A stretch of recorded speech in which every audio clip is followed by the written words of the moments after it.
ব্রাহ্মণবাড়িয়ায় সরকারিভাবে ধান চাল সংগ্রহ কার্যক্রম চলছে, তবে বাজার দরের সাথে সামঞ্জস্য না থাকায় সরকারি গুদামে চাল সরবরাহে অনিশ্চয়তা দেখা দিয়েছে। চালকল মালিকরা বলছেন, ধানের দাম বেশি থাকায় সরকার নির্ধারিত দামে চাল সরবরাহ করলে তারা আর্থিকভাবে ক্ষতিগ্রস্ত হবেন। জালালউদ্দিন রুমের তথ্য ছবিতে প্রতিবেদন। ব্রাহ্মণবাড়িয়ায় শুরু হয়েছে আমন মৌসুমের ধান চাল সংগ্রহের অভিযান।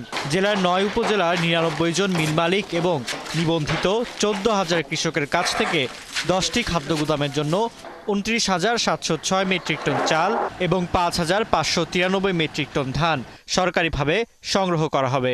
এজন্য প্রতি কেজি আতপ চাল ৪৬ টাকা, সিদ্ধ চাল ৪৭ টাকা এবং ধান ৩৩ টাকায় সংগ্রহের দাম বেঁধে দিয়েছে সরকার।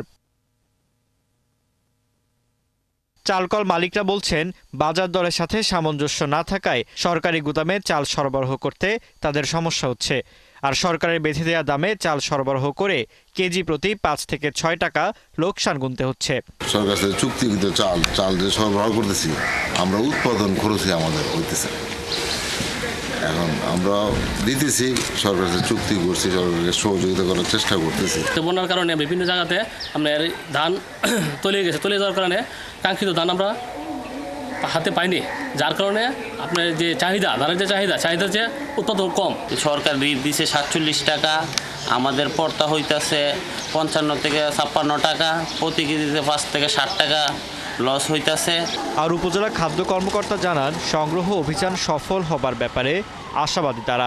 সরকারের সঙ্গে যে চুক্তিবদ্ধ হয়েছেন, যতটুকু তারা আন্তরিকতার সাথে চেষ্টা করছেন, আশা করি আমরা সফল হতে পারবো এবং তারা সময়ের ভিতরে তারা দিতে পারবেন এবং লক্ষ্যমাত্রা অর্জিত হবে। এ পর্যন্ত ৫,১০২ মেট্রিক টন সিদ্ধ, ১,৬৪৫ মেট্রিক টন আতপ এবং ৯৩ মেট্রিক টন ধান সংগ্রহ করা হয়েছে। আমন ধান ও সিদ্ধ চাল সংগ্রহ চলবে ২৮ ফেব্রুয়ারি ২০২৫ পর্যন্ত এবং আতপ চাল সংগ্রহ কার্যক্রম চলবে ১৫ মার্চ ২০২৫ পর্যন্ত। ফারদিন নীরব, ৭১।